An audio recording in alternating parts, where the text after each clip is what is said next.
What's up? Welcome back to Nowstalgia. Dave here with a review of Stranger Things Season 5, Volume 3, the finale, the series conclusion of the Netflix blockbuster series. A lot to talk about with this one. I'm going to touch on my thoughts on the finale, Volume 2, Season 5 as a whole, the series as a whole, and where we go from here, if anywhere, with the Stranger Things franchise. A lot to talk about here. So, Stranger Things Season 5, of course, has been a 3-block drop. Volume 1, the first 4 episodes of Season 5, releasing back around Thanksgiving in November. I did a review of those episodes, which I thought were a solid batch of table setting. I thought it was broadly pretty satisfying in terms of setting up this final confrontation, this final battle against Vecna for the Stranger Things crew. Volume 2, which released on Christmas Day evening, leading up to the finale releasing on New Year's Eve evening. Volume 2, I thought, was a lot weaker and really stalled the momentum of Season 5. So coming into the finale, I definitely had lowered expectations after originally feeling pretty good about where Season 5 had began with Volume 1. The Stranger Things Season 5 and series finale was a passable and solid conclusion to the story. Ultimately, this series had largely run out of steam a while back. For where the show was, I thought it wrapped up in a decent place. It was a safe ending. It didn't really surprise or subvert at any turn. I had lowered expectations coming into the finale because the series had effectively wrote itself into a certain corner. It was not setting up any drastic character death or anything along those lines. So when you watch the finale play out, it largely lives up to lowered expectations. What I liked most about the finale is it didn't draw out the final battle against Vecna, who I never really found as that compelling of a villain. I like the extended time spent with the true ending, the coda, with all the different characters and deciding where they're going, what's happening to them after this long protracted conflict. Sending off the characters that we've spent so much time with over the past 10 years, that's probably the most successful thing about Season 5, because story-wise, creatively, Stranger Things just is not what it was. So yeah, I didn't really have high expectations going in, and I think those low expectations were largely met. I am disappointed in Season 5 as a whole for feeling a bit toothless to me. I was expecting something of greater gravity to happen to some of these characters, some of this crew, and I can't help but laugh at the continued expansion of the Stranger Things ensemble. At one point in Volume 2, I want to say it was episode 6 or episode 7, the scene when the entire crew is in the radio station and Steve steps up and explains the concept of their plan that they enact out in the finale. In that scene, in that literal frame, are 15 different characters, 14 of them listening to Steve talk. And it was just the perfect frame, the perfect distillation of the problem with this show, where it just kept adding and adding largesse to its storytelling. And Season 5, bafflingly, through Volume 1 and 2, gives Holly Wheeler, of all people, more screen time, individual screen time, than any of the core crew on Stranger Things that we've spent time with over the first 4 seasons. Yes, Holly Wheeler has existed on the show as a very young girl for most of the time, right? But she's been a non-entity. And to expand her and try and make people care about Holly Wheeler when really we'd rather just spend time with Mike and Lucas and Dustin and Will and Eleven and, of course, the others as well, it's just a really tough decision for me. And the Season 5 never justified that to me. I think a big part of that is all the Holly stuff is in large relation to trying to explain and carve out texture, backstory, lore regarding Vecna / Henry / Mr. Whatsit / insert nickname. And I just never gave 2 shits about Vecna, his trauma, his backstory. He's just a goon, and he was always a goon. And of course, before him were the other villains, and the Stranger Things lore, I think, was increasingly confounding and hard to put together. And besides the point, I never really cared about the lore. You didn't have to care too deeply about the Stranger Things lore to enjoy this show at its best moments. I think Stranger Things, the appeal of this, I think early on the 80s, period status of the show, right? The new Goonies on TV, that was all great and worked for the most part for its whole run. But it was the core cast, right? Obviously, this show was a big incubator for a lot of talent. And of course, remains to be seen what'll happen to a lot of this cast post Stranger Things. But the fact that Finn Wolfhard and Caleb McLaughlin and Millie Bobby Brown and Sadie Sink and Joe Keery, all people with budding careers to various stages, Maya Hawke as well, right? A lot of talent was discovered and unveiled on the show, right? And we contributed to the renaissance of Winona Ryder's career and David Harbour becoming a much bigger star and whatnot. All that, I think, was the true charm of the show. And you take a lot of that away when you spend time with a brand new character all over again, right? I mean, I loved Derek on season 5. I thought it was really funny. I love that performance from that young man. I thought he did a really nice job. And when he's cursing and flipping people off, it's really funny. That's all good in a vacuum, but we just did not get a lot of time spent with any of that core cast. So as a result, after seeing Volume 2, I was like, there's really no chance they're going to kill anyone in the OG ensemble in the finale because they haven't spent enough time with any of them to really set it up as any kind of arc. It would come across as random. It would come across as out of place, right?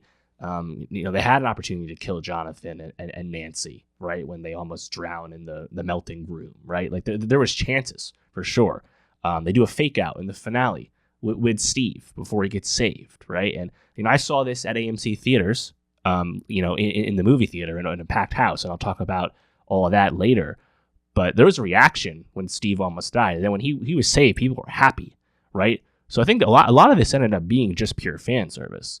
But I think in terms of storytelling, in terms of creativity, the safety, you can understand it, I guess. But the lack of time spent truly with any of the ensemble was disappointing to me, right? Like the only time spent is like something super, super important, right? Like Steve and Dustin hashing it out finally over Eddie. It only takes them 7 episodes to finally do that, though, right? So that means those two characters and that relationship gets to do nothing else for the entire season. And that's just frustrating to me. Obviously, Will coming out in episode 7 to everyone and coming to terms with who he is after getting that kick started with Robin earlier in the season. That's cool, and having Mike have that conversation with Will about that on the tower. Great. There's just nothing else going on because we're just jumping around from plot to plot and spending so much time with Holly and Vecna and rehashing a lot of stuff over and over again, right? Sadie Sink gets to do basically nothing on this season, right? Because for majority of it, she's trapped in the upside down, in the abyss, I guess, right? And interacting with Holly and finally getting back after a long time, whatever, right? And in terms of the lore not really breaking, I thought it was hilarious the way we have that realization that Dustin brings forth, where what they thought about the Upside Down was wrong. This reveal about it's actually more of a wormhole and like an alternative dimension. It was just the most like semantics, like yada yada thing I ever heard. Like it doesn't care. It does not change the audience understanding or relationship with the Upside Down if you have a different sci-fi explanation for it. There was just no stakes there. There was no meaning to that. And obviously with the abyss crashing down and the Upside Down under threat in the finale, that's just contrived for the plot. That's fine. No one has a problem with that. But like the explanation is presented as like some like great revelation about the Upside Down when we get it in Volume 2. And I just thought it didn't matter. I thought it was, again, pretty toothless to have Eleven kill herself and then do this soft reveal of sorts at the very end via Mike, where maybe she didn't. Maybe she faked her death with the help of number 8 and is actually off on her own, but safe and, leaving it open. So as a result, no one in the cast of 15 has died. Everyone has moved forward and gotten through this. Only Vecna has ended, right? It's fine. I just find it again pretty toothless, and like I guess in a sense they've set this up. The Duffer Brothers, Netflix have set this up to return to Stranger Things in a long time from now, right? Like maybe in like 10 plus years they'll return to this. I mean, the long-running old hat joke is that the Stranger Things cast has already gotten well beyond the ages of the characters they're playing, and they look pretty old at this point. At least the show was able to move things up, and the finale ends with them all graduating from high school, right? Class of '89 at Hawkins. So I like that they at least kind of corrected that. But now that they're all adults, various stages, right? They're all like 18 and up. You could come back to this in the future if you wanted to. I mean, Finn Wolfhard made a joke about their agents being the most upset about the show ending, which is pretty funny. Obviously, it's been quite the cash cow for everyone involved.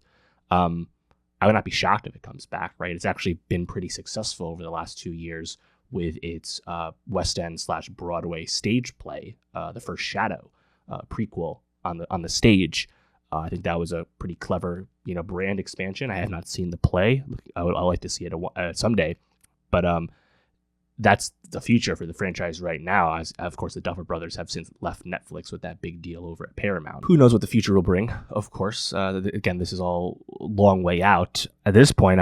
Because I don't think there's too much to really analyze about how Stranger Things season 5 concluded. Again, it was safe, fan servicey, largely played out the way it was set up to play out. There was no real room for things to go a different way. There's certainly plot holes to interrogate, right? I think the cool set, I think it was a pretty cool set piece, kaiju set piece, right? Of fighting the mind flare spidery demon at the very end. They look cool. I think how they pulled that off is pretty perplexing, right? How did they all climb those cliffs off screen so quickly? Like, I think the timing of a lot of things doesn't really add up, but you kind of let that go. What's next for the cast? That's what I'm most interested in, right? What's next for these people? Finn Wolfhard, he seems pretty established at this point as someone who's going to work in film, mainstream, indies, or doing some directing. Pretty accomplished, honestly, given his age. So I think that's there. Millie Bobby Brown, obviously so famous, has such a big profile, has not had too much success off the Netflix platform, but has had a lot of success within the Netflix ecosystem, apart from Stranger Things, right? Noel Holmes, Damsel, Electric State.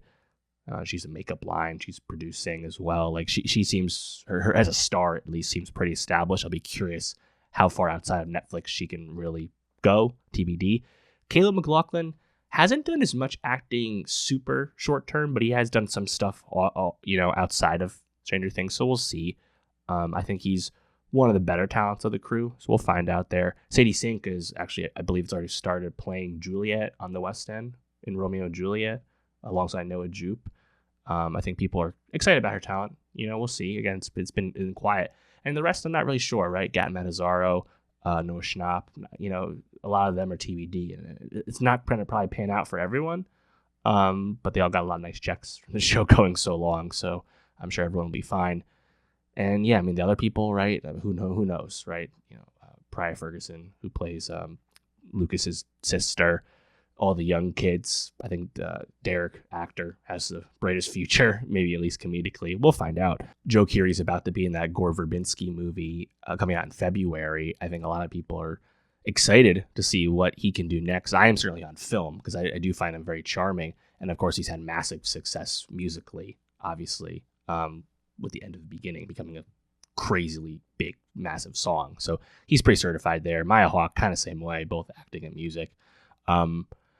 Yeah, Natalia Dyer, though, it's been pretty quiet for her the last few years. Charlie Heaton, kind of the same way. So I'm not really sure, where the juice is for everyone. Again, it's such a big cast. Not everyone can truly get the boost, I guess you could say. But let me know, if you're a big Stranger Things fan, how did you feel about how season 5 ultimately concluded? Because, again, I thought it went pretty fine. I was pretty satisfied. I think the ending coda is the best aspect of the finale. It went basically where it needed to go, but I was not super compelled by the story wise. I think creatively it was just really out of gas at this point. But let me know how you felt about it. What do you want to see next from the Stranger Things franchise? I don't think there's any kind of TV spinoff coming anytime soon, right? With the Duffer Brothers having left Netflix, I think Netflix is going to let it sit for a while. They've certainly gotten so much out of Stranger Things, right, in terms of minutes watched, in terms of subscribers. Netflix wants to be in the franchise creation business, but they need more franchises than just Stranger Things and Squid Game, and they're the first to tell you that. So I think they're going to let it sit for the time being. But let me know what you want to see next. And for more TV reviews, subscribe, and I'll see you next time.